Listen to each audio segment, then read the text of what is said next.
But can you tell me a little bit about yourself and how you got into crypto in general and Wax, and then how you got into the project? Yeah, sure, no problem. I got into crypto back in like 2014. I bought a bunch of Dogecoin and lost it all in a poker game. It's a real funny story. Then I got into Bitcoin in like 2017 and I lost it all in a boating accident. Another funny story. Wow, that's crazy. Then I kind of got interested into Ethereum as well, like back in 2014 when it first kind of came out, in 2017 when it was getting really big. And then I really liked the idea of smart contracts, and I heard about EOS, so I joined EOS and I got in good with EOS, and I worked for a block producer on the EOS network called Generios. In fact, Bounty Block. I mean, I know these guys from like 2019. Oh, nice. And like we go way back, and those are developers from Canada too. I'm also from Canada. Oh, nice. So I got into space there, and I became their community manager, and I've just been like into the wax scene ever since they first launched like Garbage Pail Kids. That's when I really understood the power of digital collectibles, and now I'm just like, you know, I love my cardboard and I love my digital collectibles, and I just love gaming, so it's kind of the perfect fit for me. And then when Metropolis Origins came along, I mean, I was their biggest fan, their #1 player, and I'm always looking for a game. And then a job opportunity came up for community manager, and I just stepped into the role naturally because I love this game and I love the community, and I just thought, wow, why not? Let's try it out. And it's been a good fit. It's been a good run, and it's going great. Yeah, that's awesome to hear that when a job opens up and they turn to the community and they're like, hey, this is seems to be one of the #1 fans, and then they bring you on. That's perfect. That's what a community manager should be, is a top fan. So, well, you know, it's not just that way too. I mean, I am, you know, overqualified for the position. I've been doing it for like 5 years in the Web3 space already. So it was like that. It was kind of a perfect fit, and I had enough time to take on a part-time position, and that's all I really guaranteed them. But, you know, I'm the type of guy that likes to exceed all expectations. So I'm just working 24 hours a day for these guys, and I love it because you love what you do what you love. Yeah, that's awesome. And you're doing a great job at it. Because since I've seen you around, I guess, how long have you been a community manager? Not that long? I started, I think it was around 4/20 of this year. Yeah, April 20th. Yeah, so that makes total sense because I started seeing things about the project, and then you around that time, not that long ago, a month or two ago. So yeah, you're definitely doing exactly what you need to be, really diving into the space, not just promoting the project, but you're really diving into other projects, and you're saying good things about them and making yourself known. So that's how I know you, and that's great. I love to see that from different projects. And then when I still don't know enough about it. We're gonna learn here today. But hey, you know what? We're all just getting to know each other. For example, I love the story of Blue Dragon helping you start your collection on Wax. I mean, these are the things that make a network great. And the Wax blockchain has that camaraderie, that helpfulness, that willingness to lift somebody up and put them on a pedestal for a little while so that they can succeed. That's what I love about that. That's awesome. And, yeah, and that goes with our app too. That's what I love. ConsumerBreak's been around for a few years, and I had a very, very hard time to try to get projects or brands, Web2 brands, to showcase their brand and share it to their audience, because they just don't get it. They don't get that. They need a whole bunch of players, and then they see it as advertising. But then here on Wax, it completely changed. Everybody was all about helping each other. The projects, the creators were willing to collaborate and help each other regardless of player size, and it was just wonderful. That's how we have had so many collabs in the past year, because of that. So kudos to everybody in the whole space. Yeah, it's a really good space. Like, a lot of the communities are super friendly. And when I first got in with, like, for example, the Garbage Pail Kids, it was like a bunch of guys from my generation that love to just trade counterculture cards and have fun with it, you know, like Rundown Rhoda and Nasty Nick and Atom Bomb and, you know, Nervous Rex and all these Drunken Ken, all these great cards from 1985 when we were all just kids trading this card. We all got together and we got to be kids again and trade these cards, and it was a really great feeling. And from that, you know, it spawned like all kinds of other communities on Wax, and that's when I started finding out about all these other projects and all these other creators. And not long after that, one of the lead developers that used to work at the block producer where I work at now, Generios, which is, by the way, the #1 block producer on the EOS network. You guys should go check it out. It's generios.io. They're a block producer out of Australia. But before I get off topic there, one of the guys that worked for them, one of the best developers in the Web3 space, was Nathan Rempel. He built lots of really cool tools, and his brother is Byron Rempel. That's Byron J. Rempel is the zombie master on Wax. He's the guy who does all the best zombies on the Wax blockchain. And they approached me to help him build a community and get him set up. So I was the guy, like I was the giant that he was standing on the shoulders of. You know, and that's just the way it is on Wax. We're all there to help each other out and lift each other up, and that's how it goes. That's beautiful. You hear that? Any creators out there, or anyone that might potentially think about being a creator? You don't need to code, you guys. You just gotta be creative and think about like your model and stuff. But then aside from that, we're here to help. That's the best way to on Wax is to grow, is to collaborate and to get into all these other projects and mix communities, because that's what these collectors are all about. You know, that whole pay it forward attitude. I mean, look at you. I mean, if somebody came and approached you, you would definitely help them out and pay it forward. Because I know from collaborating with you, it was so easy. Everything was just done for me, basically. You gave me like an idea of what was going to go on, clear directions, how to get to the pond. Everything's perfect. It's so easy. Sure. And for anyone, any other, ConsumerBreak.com and get that collaboration in, because we're going to lift you up. That's what's up. Thanks for saying that. But that goes for any collabs that are willing to do that. It's just like, hey, you want to do something? Yeah, let's do something. Let's make a special drop together. Exactly. Hey, Pixtalgia. Hey, you want to be a character in my game? All right, let's do it. So it's like, and then also with the communities, and then part of that is the price of NFTs on Wax and no gas fees. Is that I see everybody just pouring out love for Byron in the chat tonight. That's right. Shouts to Byron. Hey, shouts to Binks too. Hey, welcome Binks Raider. Thank y'all. Thanks for tuning in here.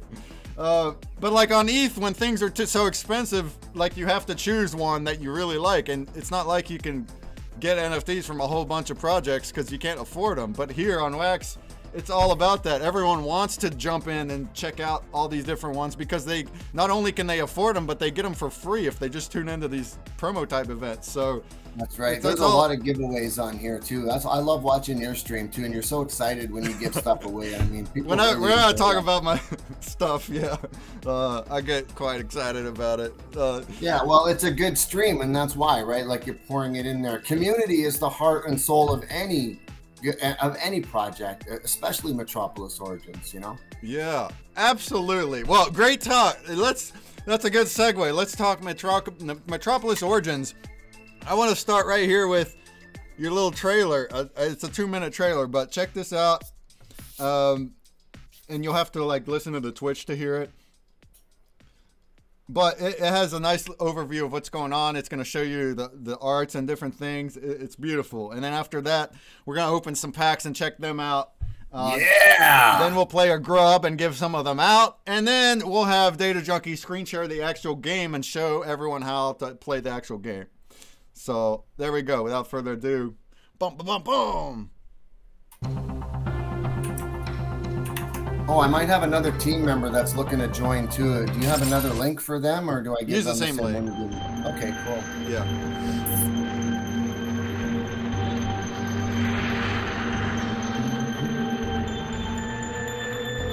Nice. Motion comics, guys, done by Andy Lanning. He's the guy behind Guardians of the Galaxy, you know, Baby Groot. He's the guy who came up with that. He does a lot of really good work, actually, for DC and Marvel Comics. He's been in the game for a very long time. He's very well known, and we're lucky to have him. Well, that's why it's so good. That is so cool to hear. I haven't even gotten his autograph yet. All I have is the digital version of it. But you can get one, too, on the sketch cards inside these reward packs. Maybe you'll get one today. Nice. Yeah, so you see here, so they're calling it Motion Comics. It's like a graphic novel. It's like comics, but it's through a video form, and you can see the animations. There's music and there's sounds with it, and that's how these there's numerous videos on the YouTube channel like this, and that's how you get your story. I think it's beautiful. Yeah, like the whole Metropolis Origins game is going to tie in with like a really nice storyline that's going to continuously feed new content to the readers and the subscribers. So you guys are going to love it. So subscribe today. We got the YouTube channel up. I'll drop the link for you guys in the chat. Awesome. And if you guys want to learn about our artist, Andy Lanning, I can drop the link to that too right here. Yeah, go for it. I got you VIP'd. You should be able to hit links.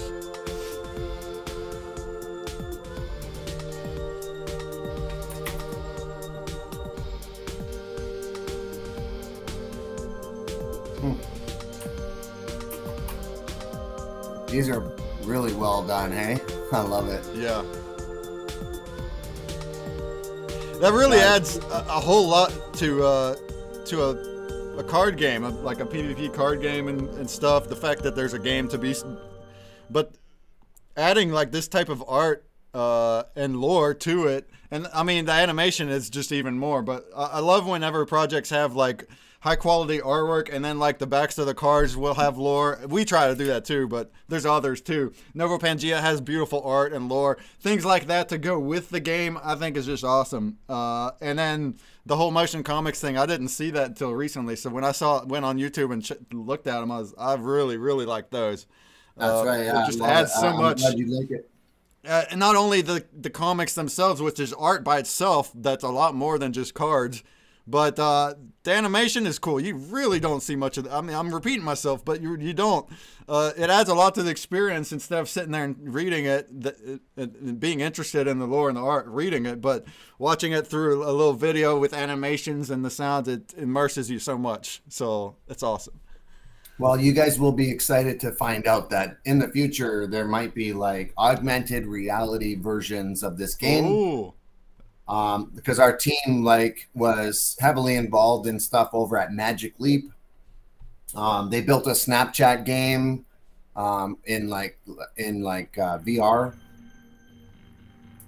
They got a lot of experience. In fact, like the only thing holding them back is their own imagination. So with that being said, sky's the limit on the direction this team can go. And it's that's awesome. Really surprising to see that from an independent startup like QXR Studios. Do you know how they got started on Wax? Did they do any other chains, or did it make sense to just roll right into Wax up front? The game is actually off-chain. And the NFTs are stored on the Wax blockchain, and they released their first collection on the Wax blockchain because, you know, the ease of use, the Wax Cloud wallet, the free sign up, the delegated resources from the team, and everything was great back in like 2019 when they made these deals and they started getting in here and they launched everything. And their approach has always been like multi-chain because they don't want to be chained down. They want to be able to take their game everywhere and go everywhere with it. So, you know, we started here on Wax, and we're always going to be here on Wax, and we're always going to continuously build bridges to other gaming communities. And we've already done that. Like, we're live right now on fractal.is, where you can play Metropolis Origins on their through their launcher. And they're basically cater to like 70,000 gamers on the Polygon network and Solana network. Wow, that's awesome. So we're going keep it up. We're bringing gamers. We're gonna bring more gamers to Wax than anybody else, I bet. Wow, yeah, keep that up. Keep up that trajectory and the enthusiasm to do it. This is fantastic. That's what we all, of course, want. More people coming to Wax.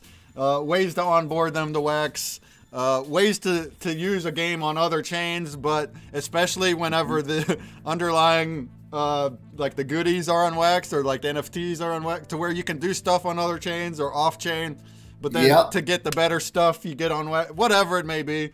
But that's even if we're going to get a lot of people coming to Wax, because the bottom line is we dropped our alpha on Wax. So anytime we onboard new players and they want to come and find their alpha Black Lotus or Mox Pearl Jet, you know, they're going to have to look on Wax to get that version of it. So they can only get those founders cards here. and you're going to be giving away like 100 of those founders cards tonight. So wow, guys, get ready. Get ready. Yeah, we're about to check them out. And that's not putting down other chains. I think onboarding anybody from Web 2 to any crypto or any NFTs on any chain is a wonderful, wonderful thing. There's not enough people that understand it. That's right. Now, we can harp on ETH and some of these things that have huge gas fees and destroy environment. There are other chains that are similar to WAX that are doing great things. But that said, yeah, everybody here on this stream, we're familiar with WAX. That's mostly what we deal with. So even better when people come here. You know what? I love all other chains because they have users that believe in crypto, and it doesn't matter what chain you're using as long as you're happy using it. And I know that the world will one day run on things like WAX. The Antelope software is going to the moon. Heard that. No financial advice, but listen to the man here. Hellos, yeah. I mean, I've been in this game a long time. There's not a lot of competition in this space, and this chain on the tech side, infinitely scalable. Without thinking at all about investing or price, the tech of it, the fact that we can do so much of this stuff without coding, just me as a creator just doing it, and it's seamless. It's so quick, so easy. It's almost free. I mean, almost free to mint NFTs or to do transactions, like pennies. So WAX could literally onboard just about every single artist, like professional artist in the world today, and hardly make a dent. Yeah, it can handle, exactly. That's a huge thing too, is it can handle all them. And even if most of the transactions on WAX are bots, which they are, but it can handle them though. The point is, it's tested to handle whatever traffic is needed, which is not the case on all chains. And it's all so quick, it's instant. Heck, I just sent out shouts to everybody from NFTOPIA 2 that got some achievement badges today. Whoop whoop! But I sent out hundreds of them earlier today with a click of a button, like boop, and they're all going out to all these wallets through bounty blocks. Yeah, exactly. And you know what else is really cool? WAX DAO. I mean, you got to shout out to Mike over at WAX DAO, guys. This guy is building tools for everybody. You can create your own token. You can create your own collection. You can create a staking pool. I mean, you can add any template you want to your pool, so you can add utility to anybody's collection just by donating a little bit of WAX. It's fantastic. The fact that he made a platform where we can create our own farms and put any NFTs and weight and whatever token we want in the farms. ConsumerBreak has a farm too, you know. So a lot of these many projects that don't have, that wanted to do staking, now they can with a simple dashboard. Shouts to we're just showering love to the WAX tools here, but yeah, for real, that's what lets this all be possible. It's fantastic. Joel, so, it's funny. Where are you from? Where are you from, man? I'm in West Virginia. There's not many crypto or game tech stuff here in the state, but I'm very proud to be a West Virginian. Right on, West Virginia. I'm just up in Manitoba, Canada. Nice. Nice. Is that East Coast too? Or is that no, it's like it's actually right smack dab in the middle of the continent. Like if we were the bullseye on the dartboard, we would be the bullseye. Nice. Joel Oz, yeah, can you guess the flavor of this drink that's see-through? It's the new ghost flavor. No. Yeah, it looks like that's pretty cool. You got the green screen drink. Yeah, it's Monster Green Apple. I'm a huge Monster fanatic. Cool. Rob Robson, I feel like WAX DAO NFT could have a bit better UI, but love these utilities for creators. Yeah, I think a lot of people, and even Mike himself will say that his UI needs work, but he's also one guy that's doing it all, and he's just like, he's focusing on the back end and to make sure it all works. But kind of reminds me of my backyard mechanic at Good Enough Auto. I just call him up and he answers the phone. Good Enough Auto. Yeah, I mean, the fact that that's what's more important. The fact that it actually works without problems on the back end. Now the UI could definitely improve, but regardless, Good Enough WAX DAO. You know what? It's really good actually, because if I can navigate it, anybody can. There you go. And I guess while we're on it, they do have a Telegram. If anybody was gonna try to do some things and you don't know what you're doing, he's got tutorial videos on his YouTube, and you can ask in Telegram, and they have mods there to help. Will is saying a couple more monster drinks and you'll be a hype man again. Congratulations! Yeah. How about I do an NFTOPIA with actually having a good night's sleep before we start? That's gonna be a different experience right there, because hey, Buzz King! Shout out to Buzz King. He did really well in the tournament the other day. I think he was pretty much smoking everybody. Congratulations! That's what's up. That's what's up. Good to see you, brother. He's telling everybody that they get a free deck that they can use to try the game. What we had was a tourist deck, and we've changed it because we have a new expansion coming out called The Fallen City. It's got a little anarchist vibe to it. You guys should definitely check that out. It's got all new artwork, and everybody who plays the game gets 50 cards to play with for free. There you go. So if you want to jump into this game and really get started for free, they can hook you up. And also, we're going to give you some free ones here. So with that, we're over here chatting. I mean, this is great to chat with you about all this. But yeah, let's keep this going. So I have here 4 packs of random cards. We also have 5 of these rewards cards. Now, the rewards cards are going to be given on the puzzle game and the bounty block, but that's kind of what they look like. Let's crack some of these open and see what they are. So the cards, I guess you use them in the game, right? And then the rewards cards, are they also used in the game, but like better? You're gonna go into all this here in a bit, but just kind of curious. Yep. Actually, you know what? The rewards cards they have like a nice little shine or shimmer to them when you play them in the game, but you can choose to stake them on wax style for wax rewards. We got a nice juicy pot, started at 1,000 wax. I think it's down to like 866 wax right now. There you go. So you're using the wax out too? Cards, stake them in there and start earning, or you can use them right in the game and they look better. And there's a chance that inside these packs of rewards cards, which you don't have any rewards packs, you can only win them through tournament play. But there's a chance at like sketch cards and other ultra legendary cards that you can only get from rewards packs. Nice. So here they're flopping in here. You can see these cards, which I'll look at in full here in a second, but this is cool. 50 of them in a pack. 50 of them. Wow. 25. Oh, that's right. 25 in a pack.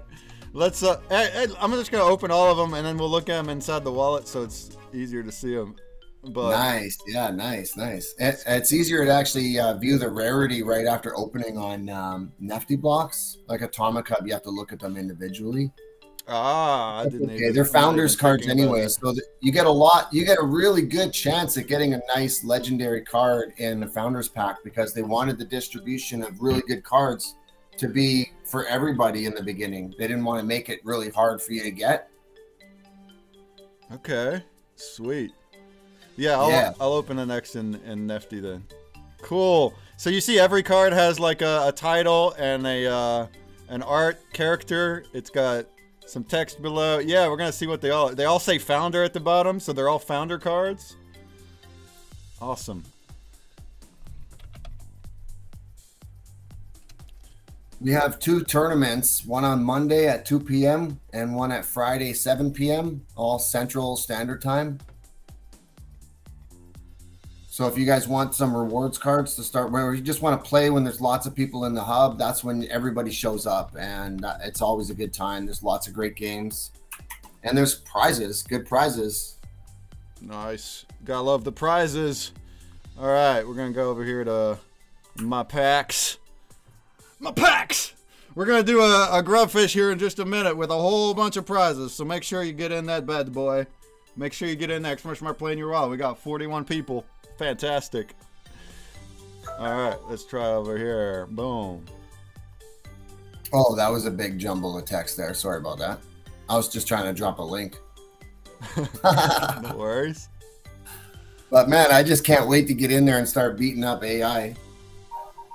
We have artificial intelligence that you can play if nobody's in the hub, and I like to build a new deck, and I go there and I start fighting on AI all day long.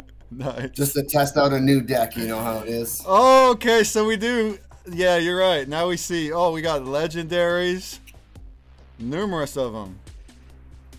So, oh yeah, we're going to give away all these on the Grubfish. I'm just going to make it random, y'all, because I don't know how many of each rarity we're going to wind up with here.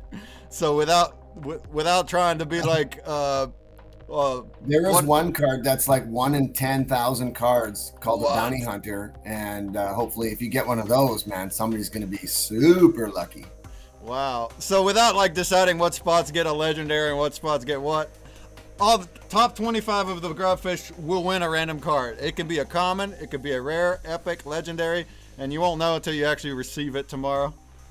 But there you go. That's cool. That's cool. Here, let's look at... Well, let's open one more and then look at a few here on Atomic Hub. And then we'll play a grubber.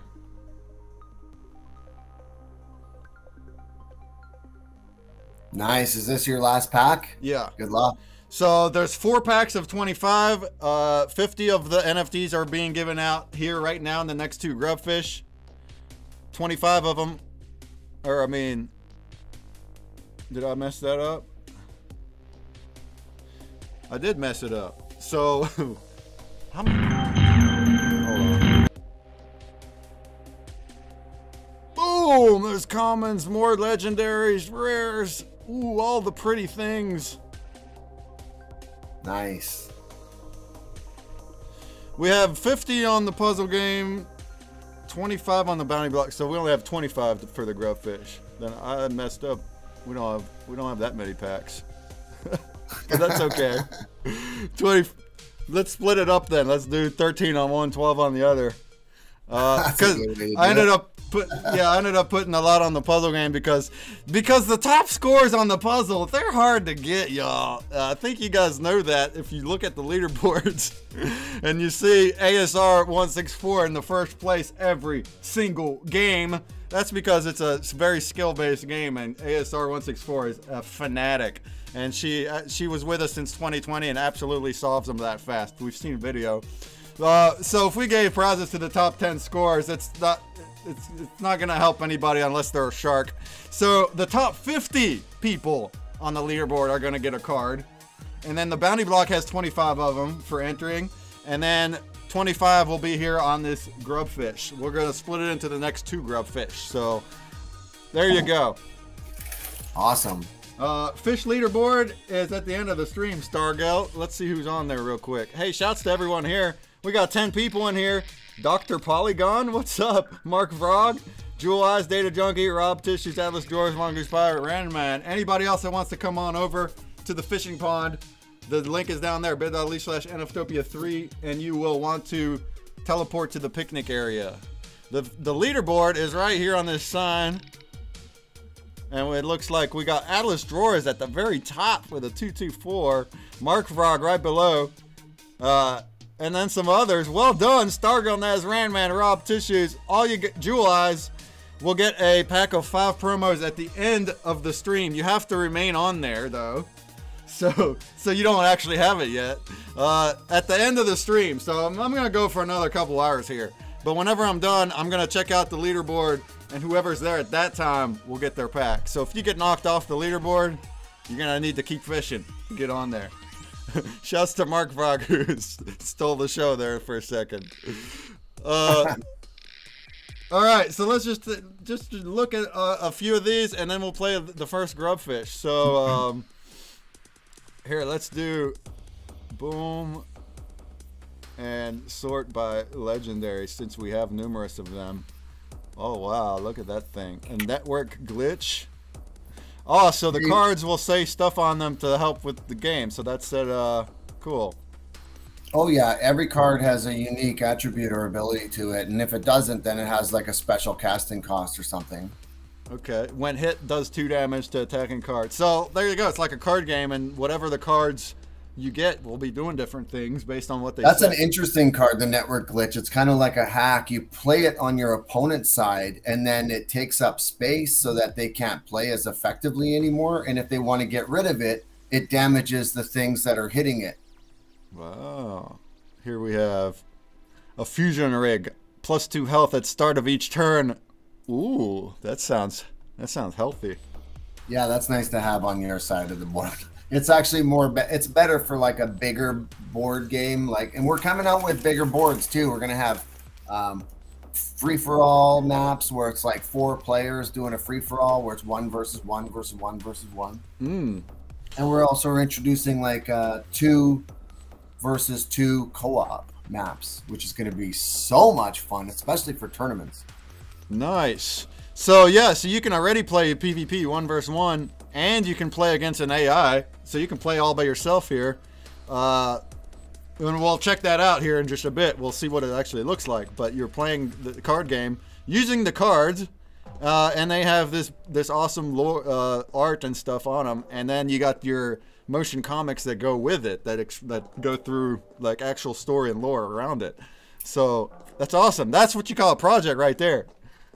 Hey, I'll tell you what, I'll make a nice little challenge on stream right now. If anybody wants to play me and fight me in Metropolis Origins, if you can win, I'll give you a spin on the Wheel of Fortune, and you can walk away with a special rewards card today. Oh, how does one? But you gotta beat me, sucker. Any players already out there? Buzzking said you won a tournament. Do you want to take the challenge? Anybody else already play? And, yeah, Buzzking's really good, actually. Nice. And anybody I'll feel good mopping the floor with them. Anybody that's new to it, you're able to play right on through the website, right? And then you're gonna need 50. How many cards do you need to play? 50? Uh-oh, Squid's in the chat. Hey, what's up, Squid? I recognize that Wham anywhere because he's our #1 rewards card holder. Oh my God. I just made a challenge and the best guy in the game is here. Sheesh. Sheesh. Do you maybe you want to play for that spin? Would they be able to play with you like now in the next hour? Is that what you're asking? Yeah, oh yeah, for sure. Yeah, so if anybody wants to fire up the Fractal client and make sure you guys download the latest client because there has been some updates since the last tournament. Thank you so much for coming out and play testing with us. We find the bugs together, we kill the bugs together, we make the game better together. Nice. Ask me anything.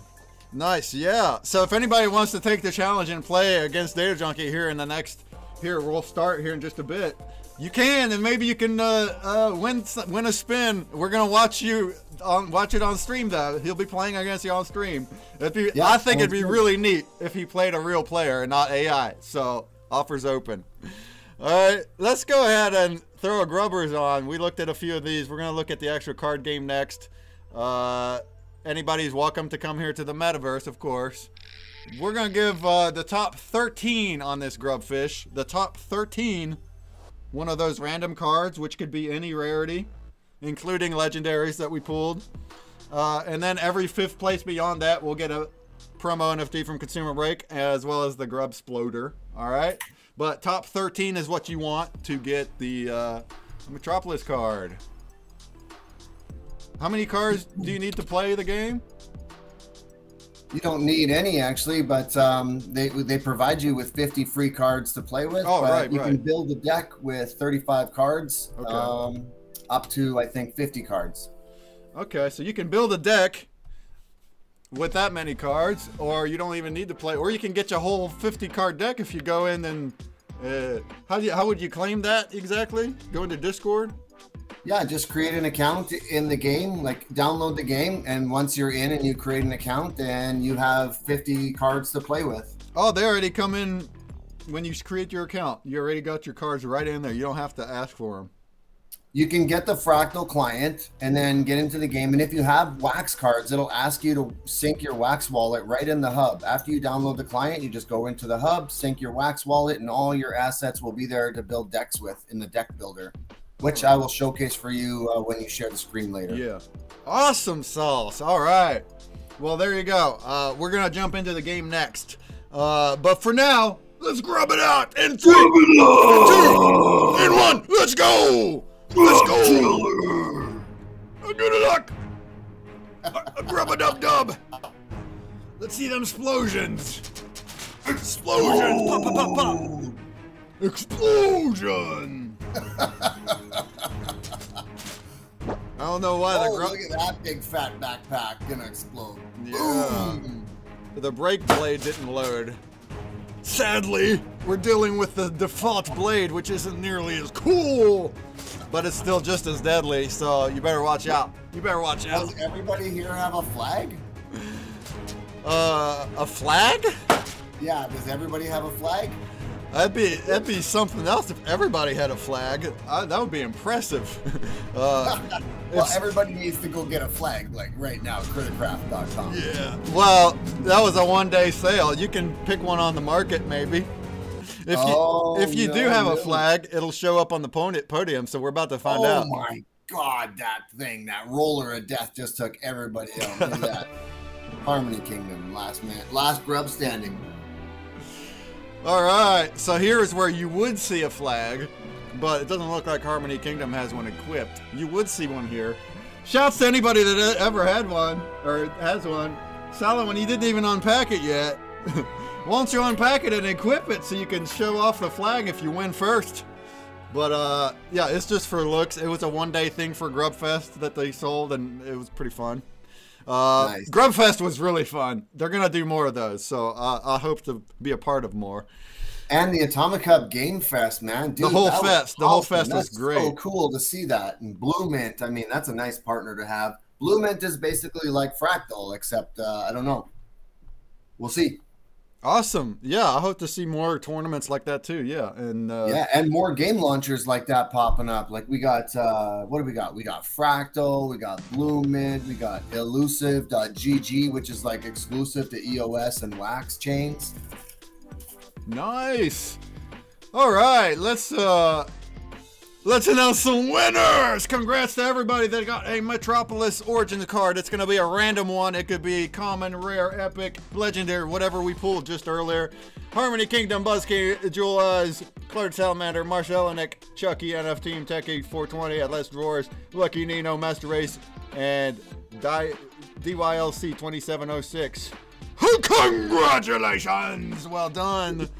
And then a pack of one promo from ConsumerBreak going to My Druja, Meat Puppet, Avi Fournove, Captain John Parakeet. Well done!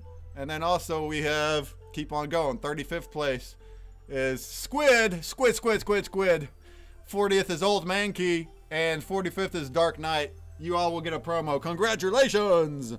Our biggest grub sploder is Captain John Parakeet with 5 kills with 5 murders. Barely duking it out over My Druja. Well done. You're going to get a pack of one promo as well. Awesome, awesome job. And thanks for playing. Let's go ahead and roll it again. Actually, let's hold on. I want to make sure we get our break blade, y'all. It's cooler, it's more powerful, it's more scary. And it's branded. It's also it's sharper. It might cut you harder. That wizard in the pond. Man, all right. How does that wizard in the pond keep his robes so dry? He's a wizard. It's magic. Magic, baby. That's right. The wizard, fun fact, was unlocked at NFTOPIA 1 in January using our collab blend, the Puzzle Wizard. The password was inside that NFT unlockable attribute, which is cool. And then what I'm holding there is the scepter, this big old staff. That one was the unlockable for NFTOPIA 2. So we had the Magic Potion collab blend then, and the scepter got the password. So it's kind of both of the things I'm using were unlockables through the collab blend, which is a really cool idea, I thought. Not just the blend, yeah, but that is really cool. So you can actually work your way up to become a wizard. Not just the blend itself, which is cool, but yeah, having an unlockable attribute that says the password. Now, these passwords have been a thing since Digicon for a while, so a lot of OGs already have them, but anybody new that didn't, without us announcing the passwords, you can get your NFTs and get them that way. Now, this one coming up at the end of July, the collab blend is a treasure map. Every project will get a map piece that they're gonna drop, and the password for that will be for a pirate hat. So you will get a pirate hat for completing the treasure map, and then also you'll access a treasure chest for having the full map. The treasure chest is a community pack with some good prizes good pulls in it from our exhibitors, but you're gonna have to have the map to get the chest. That's just a couple really cool things we have planned for NFTOPIA, which I'll go over more here after the interview. Who can say no to a treasure chest, man? That's right. That was a time-consuming blend, Jewel Eyes. Is 20 too much? Well, they're gonna drop every hour, so if you tune into the whole train and everything during that weekend, you can pick them up hourly. Otherwise, yeah, you'll have to click them all one by one. It's just 20 and then blend them. Now the Nuvo codes, I'll admit that 70 some odd codes is a whole bunch. That was a lot. So then that sounds like a lot. We are doing Nuvo codes again, but it'll be a lot less. It's not gonna be close to 70. I think the badge will have 50, but you're gonna have a bunch of 2-point codes, so it's gonna be a lot less codes to actually find and click. And we'll get to that. We'll get to that when we get to it. But all right. So congratulations to everybody that won a prize. I'm gonna go ahead and throw in a screen share. We're going to still do another Grubfish, so go ahead and join !play in your wallet. We're gonna circle back to it in like 15 or 20 and have another round of these Metropolis NFTs. And let me see what I need to do to get you in here. And if anybody has questions along the way, just throw them in the chat and we'll make sure the Datajunky here sees them. All right. Yeah, I got anything, you guys. I am not afraid to answer, or maybe I am. All right, I got your screen share up. If you want to just tell us about what you're looking at before you start the game and anything else before you start. And then if somebody wanted to actually play them PvP, that'd be great. Otherwise, you can play the AI and just explain, why don't what you you're bring doing. it, Buzz King?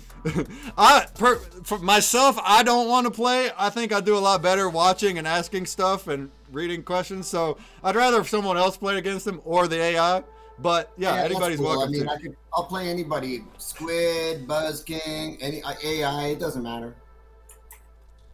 So yeah, this game is at its core, Metropolis Origins is like a duel of wits. With each turn, you strategize to whittle down your opponent's health to 0, just like any other tactical card game like Magic the Gathering or Hearthstone.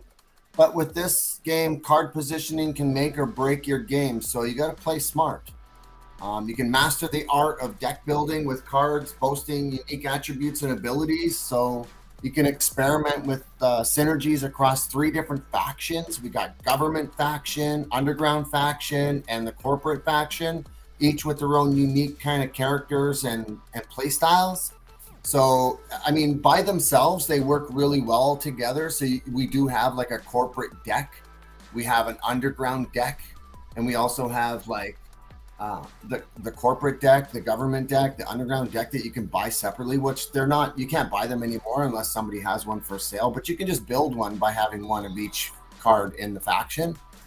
So yeah, that basically you can master the art of deck building by just buying singles or ripping a few packs or just using the 50 free cards that you have, and you can create something really cool. There's lots of nice combinations to still be discovered. Awesome. So what you're looking at here, basically in the deck builder here, you can build your decks. You can see I have a whole bunch of decks built for different various purposes. In here, it shows you all the different cards that are available to you. If you click on them, it pulls it up so you can see exactly what it does. The blue circle is the casting cost.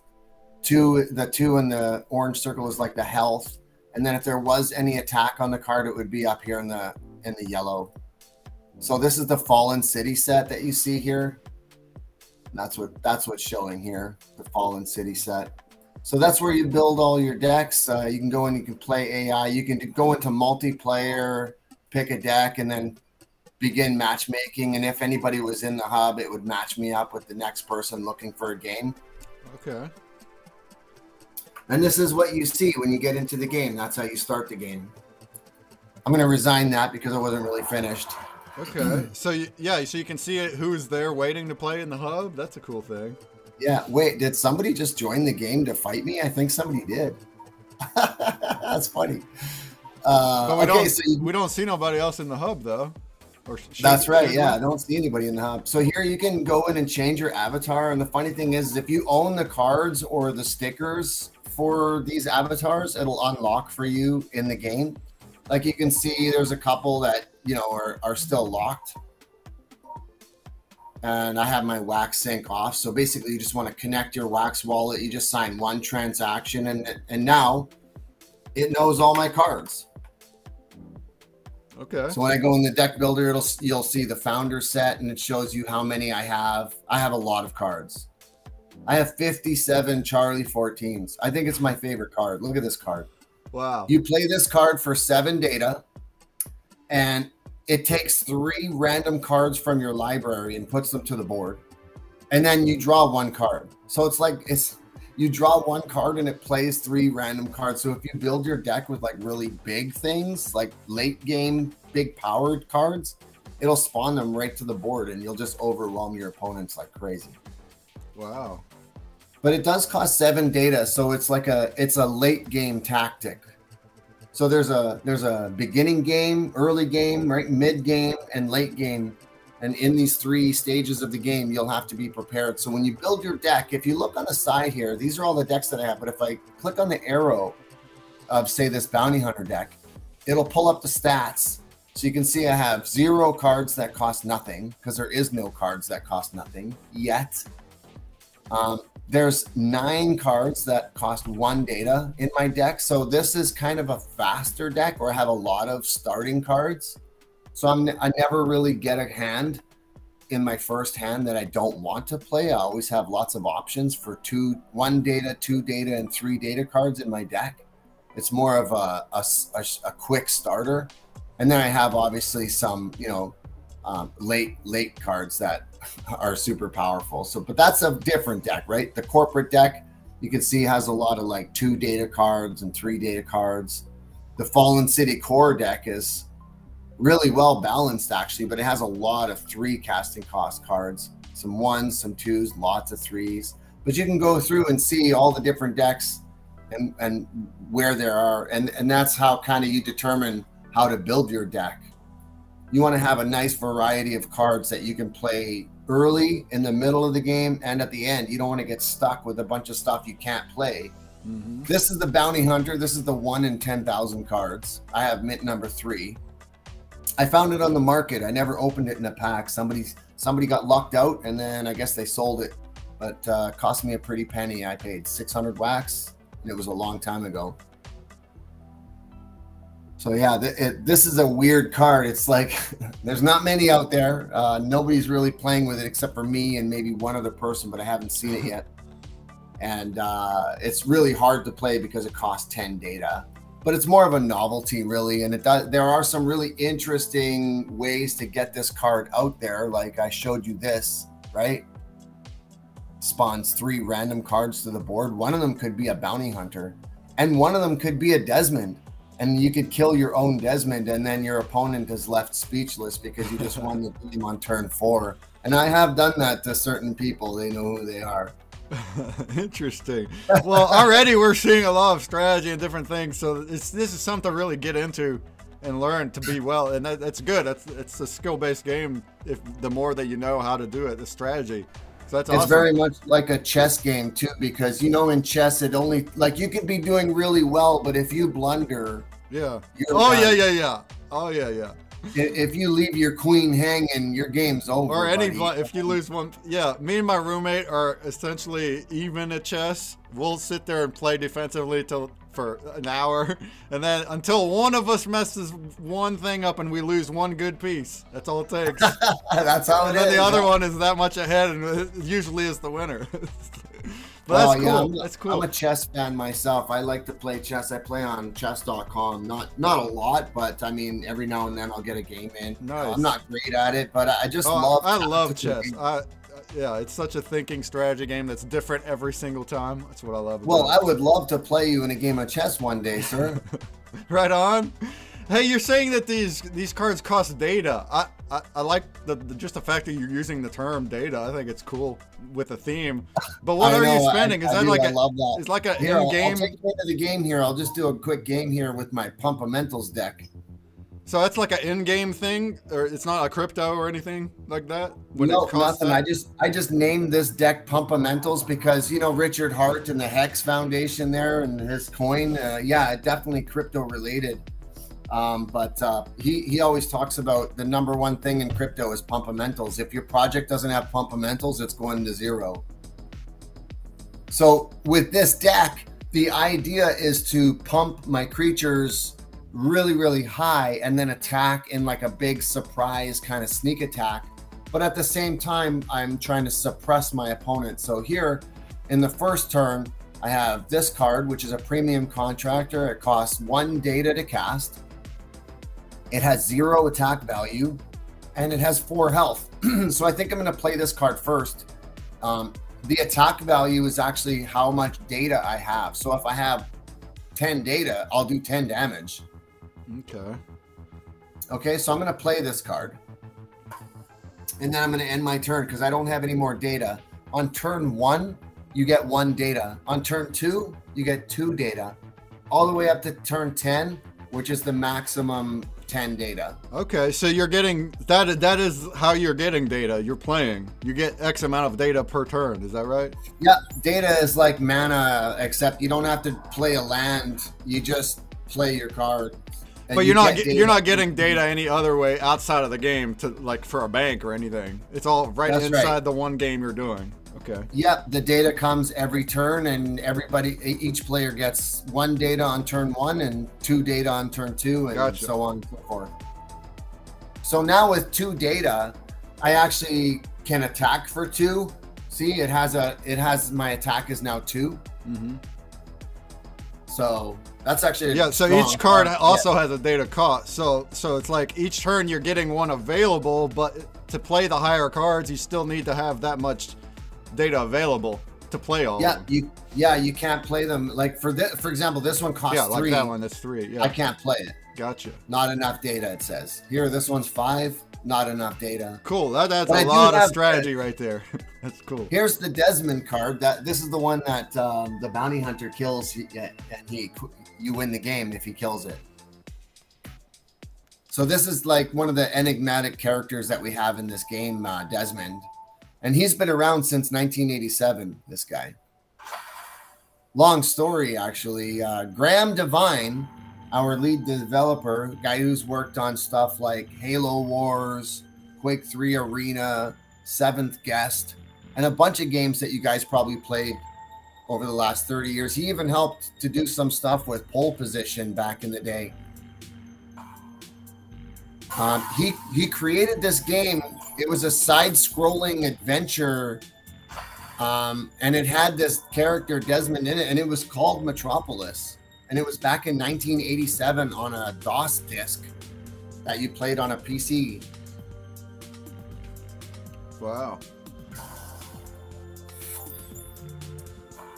Yeah, so this game has a lot of history behind it, but now that, you know, when the pandemic hit, Graham got together with some friends in the industry and they started to brainstorm, and they came up with QXR Studios and they decided to make a game. Nice. And this is it. Nice. I can't believe how good this game is too. Yeah, Buzz King, that's a great history and story. That's cool. So what we're seeing here, you're playing the cards, but then once they're laid down, you're choosing to attack what cards the opponent has. Is that right? Yeah, sometimes I either choose to attack one of these players by dragging onto my target like this. Mm-hmm. Now, these are viruses. I put them on his side, and they clone every turn up till 3 of them, because you see they have a counter on them. Okay. This one has a 1 on it, this one has a 2 on it, and this one has a 3 on it in the game. That means after this turn, this one will die. This one will get a counter down to 2, and it will die in the next turn. And this one will go down to 2, but there'll be a new one that spawns. And there'll be 3 next turn too. So I can either attack these guys here, or I can go straight for the face and just smack my opponent directly, and it goes against his life total. Okay. So this is his life total up here where it says 26. And mine's down here where it says 24. So I'm just going to end my turn and see what he does here. I'm just playing AI, so we'll see. Yeah. You don't always win against AI. AI is pretty smart, but it's actually getting smarter. We hired a developer that's going to be doing some machine learning with the AI, and the AI is going to get better and better as we go. That's exciting. I know, I can't wait.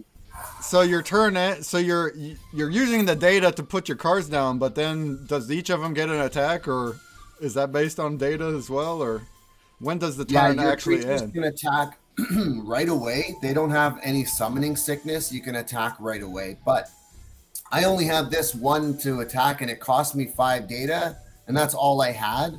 And the other creature that I have, its attack value is how much data I have. So when I blow my wad, this guy does nothing. I spent all my data playing this guy. Oh, right. So I don't have any data to attack with. So you're using data to attack or to place the cards down. On this card, because its attack value is its current data count. So you got to read these cards and get kind of familiar with them, huh? That's right. Yeah, it does take a little bit. I mean, it's a new game. You got to get in there, but that's what the deck builder is for, right? Yeah. Is every type of card a unique, like what it does is unique, or is there multiple cards that do the same but they're different arts or something? Yeah, there's a lot of cards that are, every single card is unique, but some of them have very similar attributes. Okay. Just in different quantities or different aspects of it. Okay, so to really get in, you can the deck builder, build the deck and then read the cards, and then when you're more familiar with the cards and what's on them, you'll do better. But as a new person, you can do like what you're doing. You just literally read them and go for it too. That's right. Yeah. I mean, my turn's gonna run out soon, and it tells you. It says 10 seconds. It gives you a warning when you have very low time. So if you are playing, because it is a strategy, you know, in chess. Oh yeah. It needs that, or else one person might just take too long. Yeah. Okay. Ooh, see this? Now this is my Pumpamentals deck. You see? This was a 3/3 creature, but every time it takes 1 damage, it gets 3 attack. So it got attacked twice, and now it's at its maximum attack, but it only has 1 life left. But here, this is really cool. This card is a street doctor. Nobody plays with this card. Nobody. But guess who plays with this card, you guys? I do. The Datajunky. The Datajunky! And now I'm going to bump his life up back to full. So now I have 3 health again. And if he gets hit again, he's only going to do more damage. So I think I'll hit him again. Oh, this is a good card. Look at this. +1 attack and health. So it gets +1/+1 for each virus on the board. And what did I infect my opponent with here? A virus. And it clones every turn. Yeah, so that's taking up the slots then, so he can't use cards on those slots. Not only is it hurting him over here, like he can't do anything. For example, this card is a lone wolf. It's a 4/4 creature if there's nothing next to it. But because I have viruses all over the place, the AI had no choice but to play this card. And now it's a 1/1 creature. And I could easily kill it. Okay. But I don't have to. I'm just going to keep hitting this guy. 1, 2, 3. Boom!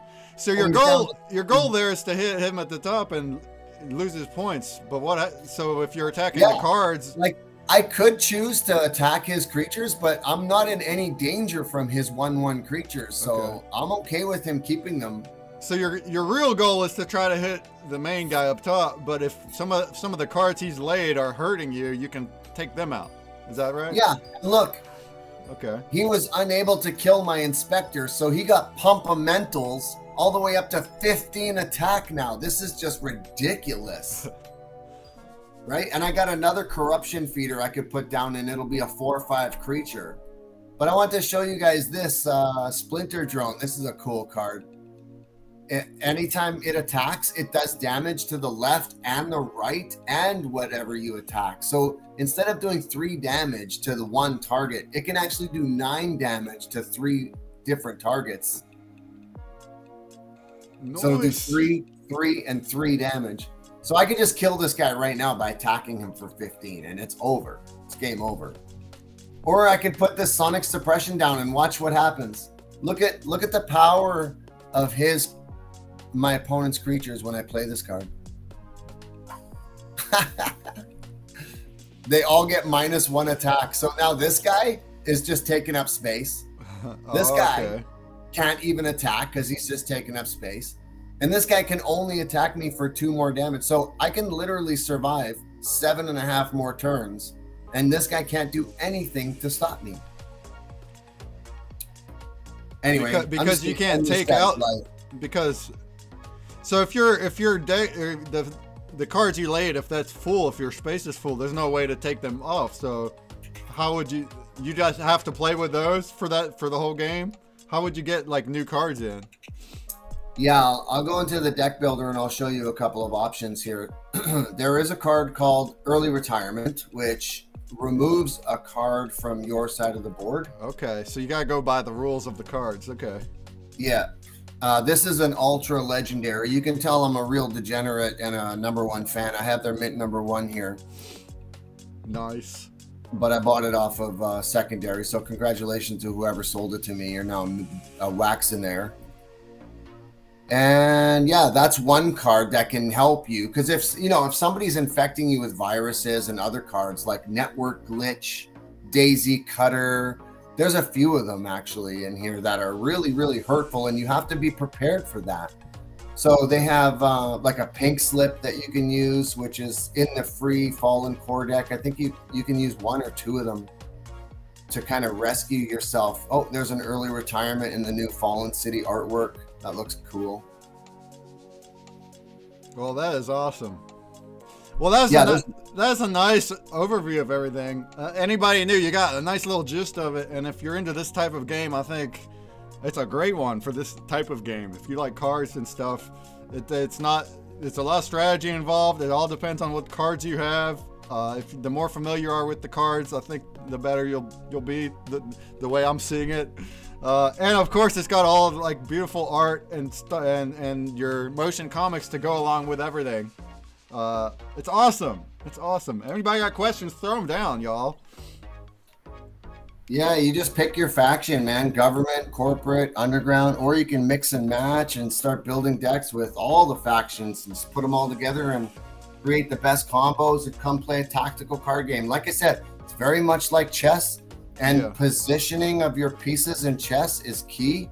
You want to be in a good position all the time and have good habits. It's the same thing with these games, especially these 1 versus 1 tactical card games where it's all about the tactics. And if you can figure out how to use tactics to your ability the best, then you're going to get the better of your opponent every time. Guys like Icy Squid is always winning his games. Pretty much every game this guy plays, he's a wizard. Not because he's really, really good at Metropolis Origins, but because, he doesn't blunder as often as I do. Cool. So these factions, is the difference between them is just that they're different cards that do different things, or is there some kind of advantage or anything when it's all the same faction or anything?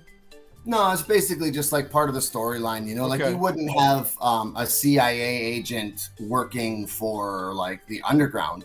But you might see a double agent, say, like in corporate, but typically you would find something like that in government, right? Mm-hmm. So that's just how it is. Like this cloning ban guy is a government card. He just prevents all cloning when on the board. There's not a lot of government cards that clone anyways. Cool. Okay. Right? So it just adds dynamics to what the cards actually do in the story. Okay, cool. Yeah, that's right. Awesome. A lot of cloning going on with the underground faction. You check it out. This is a yellow card. The yellow is the underground. The blue is corporate. Okay. And this purple is government. Nice. Anybody in the chat that plays, won't you let us know what's the most cards you have? Do you have a favorite faction? Do you try to go for the underground ones? I feel like that's where we would be. Like, who wants to be in government or corporate? Come on, underground. But this is neat though. It's neat. We're gonna go do a Grubfish here in a minute. Thanks.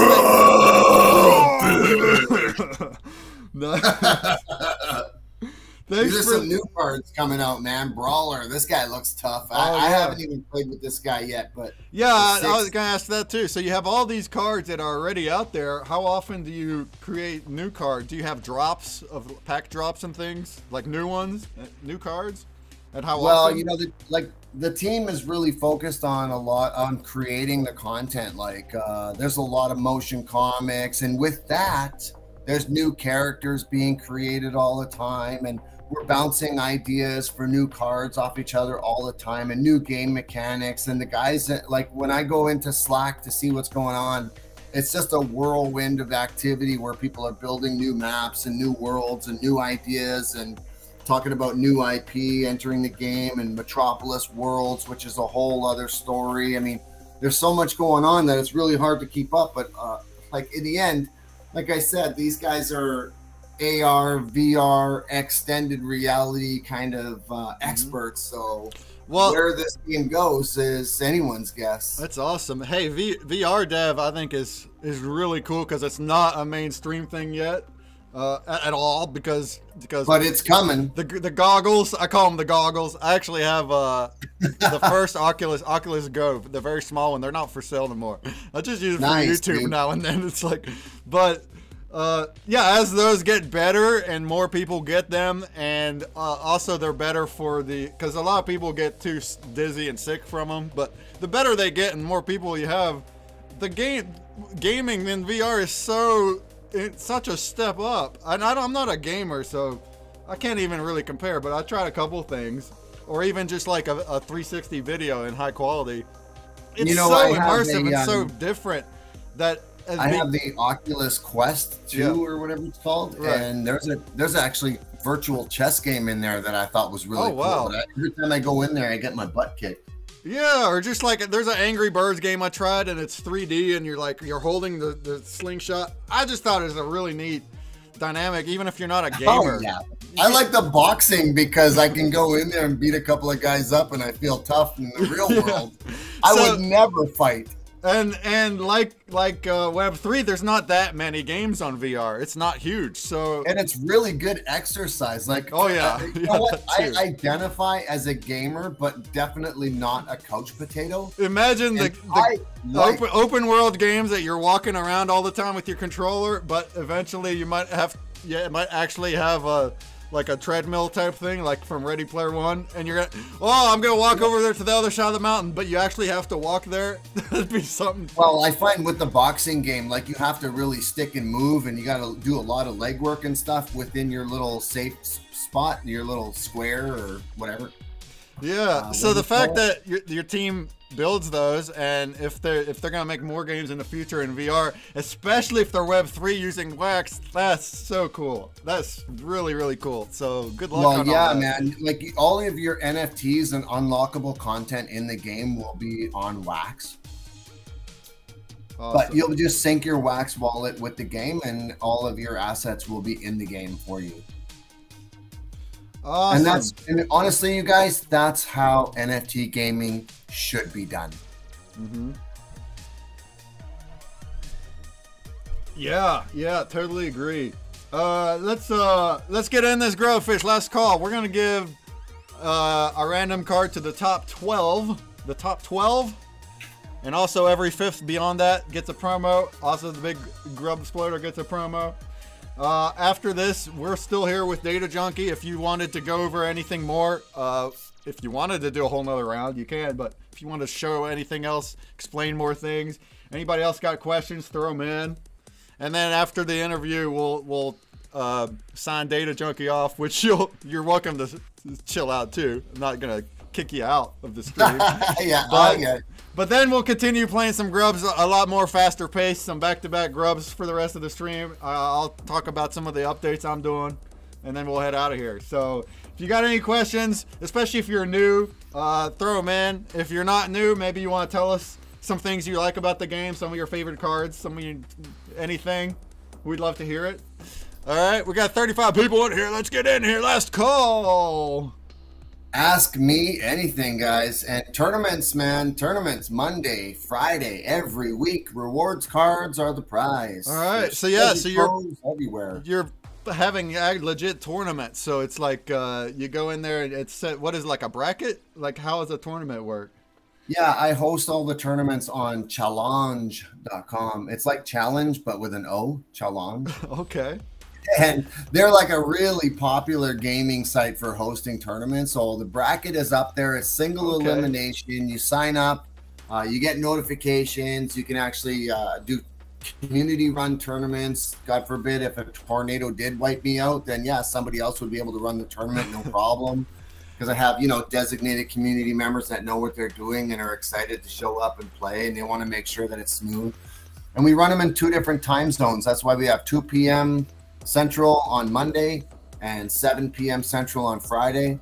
Awesome. And that's where the party's at. You'll find out if we do that. Awesome. And that's an actual bracket tournament. That's cooler than just having a little get together and doing one-on-ones. It's like a tournament. If you win, you move on and so forth up the bracket. That's you're awesome. out. That's awesome. All right, let's go kick the grubfish off in 3, 2, and 1. Oh, good luck. Good luck. Nice. All right. Top 12 win a Metropolis Origins random card. It could be a legendary. It could be an epic, a rare, or a common. Every 5th place beyond gets a promo. Woo! We got our break blade back. Better watch out. You better watch out. Rexy go, baby. Look at Rexy go. The blade will cut that backpack right off the grub. It'll also destroy you. So watch out.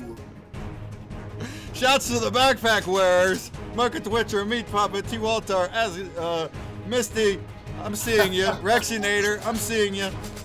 That's awesome. Holy, JT. got the moves like Jagger again. I've won these things with, I never do commands, and I win them, so it's luck. And then other ones that do commands get in there quick too. But it's more fun than a spin wheel. Oh yeah, for sure. Good luck. While all you guys remaining are going to get a random card. That's what's up. You made it to the top 12. Rexinator, look at you go. See? I mean, there is skill involved. I mean, I'm sure of it. Look at this guy. Look at him. Look at him. Look at him. Look at him. Look at him go. Look at him go. Rexy, baby. Rexy is sexy. Look at this guy.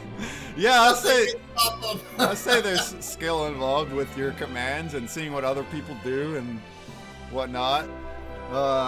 Rexinator wins a lot too, so there you go. Rexinator also has a flag. Look at that beautiful white flag going on. That's what's up. Shouts for supporting CritterCraft and Grubfish by getting the flag and the backpack. CritterCraft is also a wax project that made us this game and integrated wax so we can do all this cool stuff. So shouts all day long. And congratulations, Rexinator. And also the support 101, Tissues, Misty, Meat Puppet, Boomshank, Harmony Kingdom, Puzzled, Kiwi Loves Pizza, Lucky Nino, Stargirl Naz, and T. Waltar all will get a random card from Metropolis Origins. And then promo NFT from ConsumerBreak will go to 420 John Weed in 15th. Ranman! Yeah, man! Ranman in 20th. Master Rays in 25th. Captain John Parakeet in 30th. And also we have 35th, which is my Druja. Congrats. The biggest grub killer. Nobody exploded? Nobody exploded? Where's the murderers at? Where you at, murderers? All right, then. So be it. Let's move on then to the next grubbers. Nobody exploded. That has got to be a first for me. It's a first for my stream since the KO tracker started. So for what I guess people were trying to get the top 12 that time, huh? Is that what happened? Yeah. They're trying to get that top 12, baby. All right. Man, you still got those sweet rewards cards to give out. The rewards cards, yeah, and we can, yeah, actually we should look at them. You can talk about them a little more. They are given out. They're being given out on the puzzle game and the bounty block, and not on the grubs. But that's okay. Oh yeah, but you got 5 of them, right? Yeah, there's 3, whatever I had put down, yeah. I think 2 in the bounty block, 3 are in the puzzle. Yeah, there's 5 total. Oh, okay. Oh, that's a good way to do it. Yeah. So you gotta do a little extra work. Well, the bounty block's not a lot of work. You just get in there and do the things. The puzzle game's really not a lot of work in there. Just get in there and solve. But that's where those are at. Yeah. If I go down all the way here, let's look at what we got. Look at all those cards, y'all. Oh yeah. You can build a bunch of decks with that. How do you tell reward card? Oh, it says right there on the. Got it. Yeah, Metropolis rewards too. It'll be a different schema. So these can also be used in the game? Yeah, absolutely. And when you do, they have like a nice shine to them. Okay. They shine in the game. A little shiny in the game. Nice. Tactical services. Nice. Hey, I like that you have. That's what's cool about NFTs is you can put whatever you want on there. So if you want to show a front and a back, great. If you want to show an animation, great. Or like we do too. Or right here, it's like the full art. Seeing any attack or health power or data cost on the cards themselves as the NFTs is because those are immutable attributes that the team decided that if there was any balancing that needed to be done, it would be done across the board. You know, so there would never be a banned or restricted list. They would just balance the game as we go, and they're able to change values on the cards, which they very rarely ever do. But if they want to experiment with different cards and different power and attributes, then they can do that a lot easier, and everybody benefits. Awesome. Yeah, I love when you use immutable attributes for things like that. You can upgrade the card too, maybe. Yeah. But what I was saying right here though is cool. Like the artwork is right here as part of the card, but then you can go here and see the entire artwork just to see all of it. That's a neat, just an extra little tidbit to add to the NFT. Yeah, the card back and then the full view. The full view, yeah, full frontal of this this robot guy here. Cool. And then services. And then they have really cool audio effects too when you play them in the game. Oh, in the game, cool. And then you mentioned that you can stake these rewards cards. You can stake them to earn too. What are you earning? Are you earning wax or something else? Yeah, it's wax in the pool. There's like it started with 1,000 wax. There's still close to 900 wax in there.